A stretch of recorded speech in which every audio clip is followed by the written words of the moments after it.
Can we please publicly agree to stop acting or pretending to be shocked? And I guess I can't say that I don't believe that you aren't really shocked, but at a very minimum, just stop doing it or displaying it in public. Remember that this inevitability was the point. When you develop a law enforcement or a security organization, like we have done with ICE, certainly over the past year, where we have expanded numbers, we have brought in people who, quite frankly, are unqualified, given them short and in many ways clearly very poor training and an inability to handle stressful situations. This is not surprising. And the people that built this apparatus, they knew that this was coming, because the point of this, the point of ICE's operations over the past half year, really, it has nothing to do with creating safety in American communities. It has everything to do with terrorizing communities and using this kind of, frankly, state violence as a mechanism of cowing political opponents. That was the point. That's why we did that. I mean, this is not, I don't mean to be flippant here, but it does not take a rocket scientist to see where this was going. I believe the American political system is sophisticated enough to deal with complex issues. No, I believe it's too unethical, and that's where I believe it's going to swallow up itself, and I believe we're going to look around and have mass chaos in this country. Chaos? You're talking about violence? I'm talking about violence, yes, because white folks are not going to tolerate being out of work. White folks not going to tolerate being told they cannot own a house. White folks not going to tolerate being told they can't go to Florida and get them some sun, and that's just what's fixing to happen. They ain't never had to worry about me, because when I tore up something, I tore up my neighborhood. White folks will blow up the bridge, they will blow up the bank, and I'm saying if we don't look and see where this country is headed, because you have white folks in this country that's never been without a job, that's never been without a good job. When I got a good job, I was surprised. I never expected it. When I found out I was going to college, I was surprised. I was the hero in my neighborhood. It's expected for white folks to go to college. You keep talking as if something dire is going to happen. Chaos if the economy falls, a revolution if the political apparatus collapses. And yet, I don't see much evidence of that. I see instead resignation, disillusionment, a retreat into self-centeredness, the me decade. I don't see any sense of the flames that might flicker into real change. I wouldn't see it neither if I wasn't watching the economy. I don't know who lives next to me now. I don't know who's upstairs. I don't know who's downstairs. I know one thing, every other person got a gun. And when you live in a nation that would squawk more about registering their rifle than registering their children, then we're in trouble.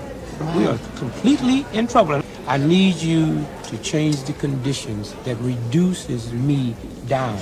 And that's a funny thing, because when you get people that's Christians that really believe in God, they get reduced down to stealing, then you lose that thing. And if America is not watching, we in trouble. I'm genuinely excited or glad that maybe you feel a way and that you finally awaken, but stop acting shocked. It's so disrespectful and it's demeaning, and it's a slap in the face to black people, brown people too, but today I'm talking specifically about black people, the OG marginalized group in this country. Hello and welcome back to my channel, guys. My name is Raven, therapist, thought leader, and theologian. And low-key, I feel like I should stop doing videos like this, because I know it probably feels exhaustive and doesn't give me the opportunity to just really expand my range and my reach of intellectual thought. But honestly, in times like the ones that we're in, it's actually not even conducive for me to be on here talking about frivolity and nonsense that is happening in culture, or random intellectual pursuits that I have when serious things are happening. And it's not that we have all the power in the world to change things as they stand, but I do think at a very minimum we can lend our voice to injustice, and on every platform speak truth to power in terms of the harms being done, and raise awareness in as much as we can. And I think even that works even just in terms of internal protests for ourselves and our own sanity. So with that in mind, with everything happening today and over the last week, I just had to say something. I'm working on some other projects that I'm excited for you guys to see and walk through with me creatively, but I'm also a student of history, and I'm a student of the world that I live in now. And the more you get to know me on this page, you'll recognize that we're students of critical thought here, and we love and we enjoy depth and critical thought, and we can't sit idly by while serious things are happening in the world and not talk about them and escape in our thought bubbles. So that's why I wanted to do this and address this today in a way that feels cathartic for me, but also addressing a real problem that needs to be addressed. So with that in mind, let's get right to it. I mean, it is truly alarming that it is proving difficult to disavow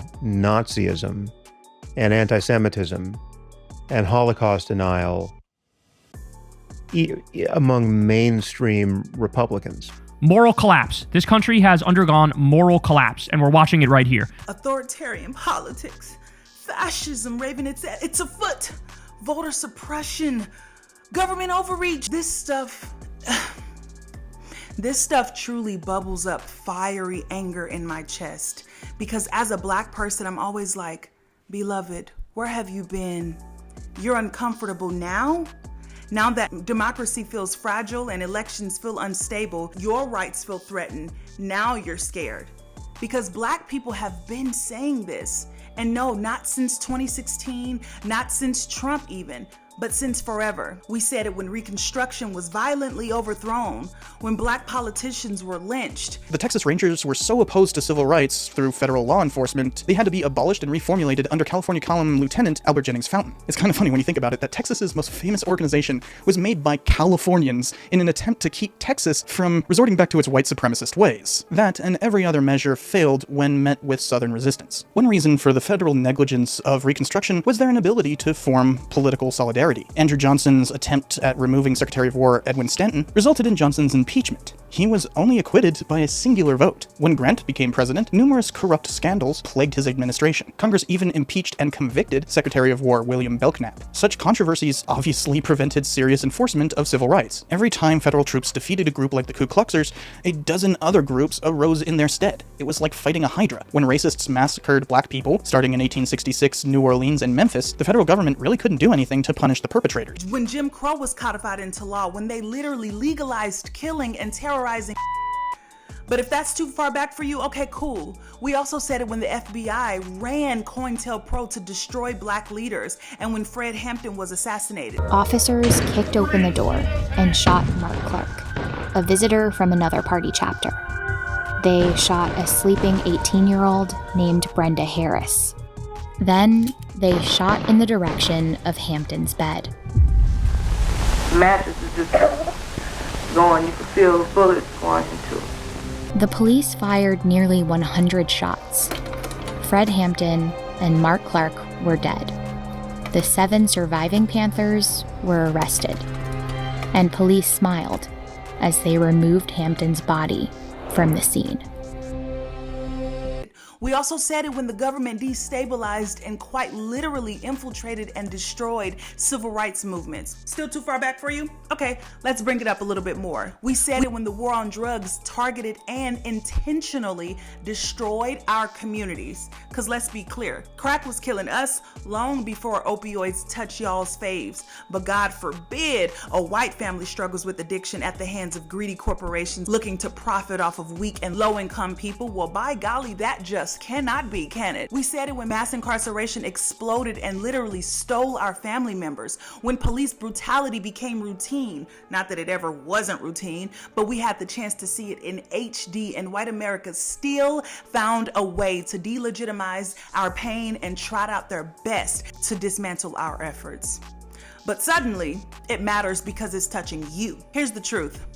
White Americans, not intentionally or maliciously, I don't believe, truly, but they just systematically prioritize comfort and stability and always have. They like things calm for themselves.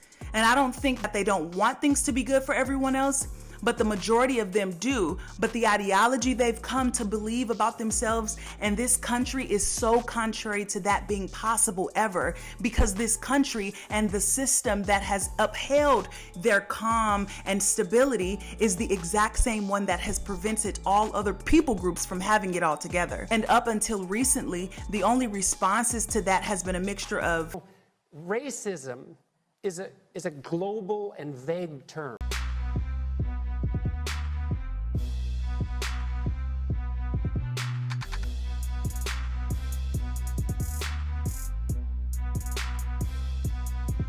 Empty, hollow gestures that don't actually do anything to dismantle the real problem, because dismantling the real problem would mean a real disruption to families and relationships and business and ways of life in general. And by golly, that's just too much, ain't it? So, everyone else, we're supposed to just protest politely, complain gently, and die quietly in the background. But the thing is, injustice is uncomfortable, beloved.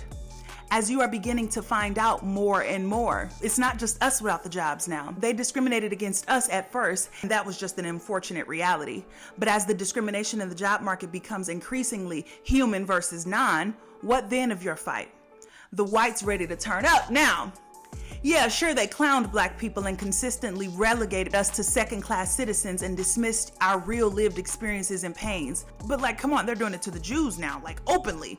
We simply can't have that, Raven. They call themselves the Groypers. They are white supremacists. They hate women, Jews, Hindus, many types of Christians, brown people of a wide variety of backgrounds, blacks, America's foreign policy, and America's Constitution. You, also you, mostly you. Look, remember, Ben Shapiro is the guy that wants to pardon the murder of George Floyd, says Palestinians like to live in open sewage, thinks the Barbie movie is feminist propaganda, and is against mass migration from people who don't share our values. Now that the ires have been turned inward, it's all looking real wrong now. And now that your comfort is disrupted, you're confused. But let's be real. When white Americans feel economically threatened, culturally displaced, and no longer centered, what has always historically happened? Every time federal troops defeated a group like the Ku Kluxers, a dozen other groups arose in their stead. It was like fighting a hydra. When racists massacred black people, starting in 1866, New Orleans and Memphis, the federal government really couldn't do anything to punish the perpetrators. They were insulated by the composition of juries. There were 4 more massacres in 1868, 2 in 1870, another a year later, another in 1873, 4 a year later, and another in 75. The final full year of Reconstruction, as in 1876, resulted in 7 racial massacres. Redeemers killed hundreds in these massacres, along with numerous individual murders throughout this time frame. Right-wing movements explode.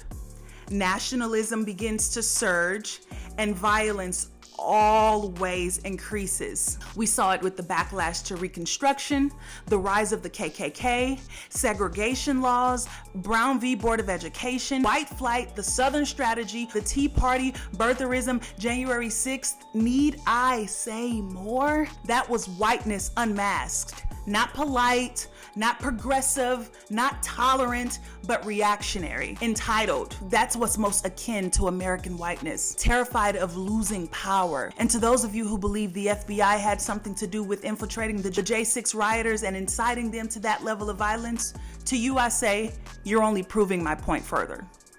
But anyway, I keep hearing sentiments like, that's not who we are as a country. That's not who we are as a country. This is exactly who we are. The genocide of indigenous people, Japanese internment camps, redlining, Tuskegee experiments, mass surveillance, mass violence, and exclusionary tactics are not anomalies in this country, guys. They are American traditions. We are the masters of dressing up deeply abhorrent and ugly behaviors. That's what we do. Why do you think our cars are the biggest and the loudest and the most fancy in terms of exterior, but the most raggedy, and nobody buys American cars overseas? We don't prioritize quality. We just love to polish up our junk. The only difference now is these ugly traits just weren't directed toward white people. So pretending it wasn't real was just easier for a long time. Well, actually, it was the white way of life. You could say, well, that was the past, Raven. Things are better now. Why bring race into everything? But see, beloved, black people never had that luxury to not have race imputed into it, because it's always in everything. We've always known that this country's foundation was never built for us, and it still isn't. Don't believe me? Ask yourself this. If President Obama had did 1/3 of what Trump has done, would he still be alive, let alone president right now? thought so. Even the most racist, contrarian mind wouldn't deny that fact. This country was designed to be exclusionary, and that's not opinion. That's our literal architecture. Just look at the Electoral College, or the Senate and the Supreme Court. Policing and housing policy, how we do school zoning. Every single institution of power was built to protect power. And as a person who perhaps is newly waking up to the injustices and perhaps you don't have money or economic power, I'm sure that all makes you feel really angry and frustrated, right? Now imagine being Black and feeling that. Not only do I also feel the same anger and frustration and the full weight of the rigged system that we live in that you feel, but I also know that by all metrics, historically and present, this country devalues the quality of my life based on my racial history. Nobody like me has ever had any real power in this country, and the one time a figurehead that did look like me did get some, they crucified him into oblivion and elected the man who was openly racist toward him right after him. Bro, we've been saying this. You have literally no idea. Now, let me be clear about something. I welcome the dissent. I welcome the discomfort, and I am truly always so happy when people begin waking up. I never want to be the person who pushes you away when you finally begin to get it. Because waking up is a good thing, and questioning is good, and resistance is even better. I want you here. But if I can be honest, as a Black person, I'm just tired. It's exhausting to continue to hear people act shocked when this has been our reality. It feels like we're always warning and asking people to see our legitimate cries of frustration and dissent of these very real problems that white people are always so late to come to see. That part is heavy. So yes, I'm glad you're awake, but I am grieving how long it took. But don't let that discourage you. Let that radicalize you and ground you even the more. Radicalize you to teach, to have courage to do the hard things in your community, to do the work for yourself of standing up for injustice wherever and whenever you see it, not just when it suits you. And for the love of God, stop acting publicly shocked. It's insufferable, truly. Even if you are, save that response for the private, because it's so damn disrespectful and callous. Because when you act surprised, it says, I didn't believe you actually, girl. Your analysis of pain and affliction that was actively inflicted onto you wasn't good enough to answer or adhere to. When we told you that this country would choose fascism over equality, you don't now get to say, wow, I didn't think it would get this bad. We did, and we told you. This isn't new, it's just new to you. But do better now. This is the ugly underbelly of the country. There are communities that have had to bear the brunt of America confronting, white Americans confronting the danger of their innocence. And it happens every generation. So somehow we have to kind of, oh my God, is this who we are? What we know is that the country has been playing politics for a long time on this hatred. We know this. So it's easy for us to place it all on Donald Trump's shoulders. This is us. And if we're going to get past this, we can't blame it on him. He's a manifestation of the ugliness that's in us.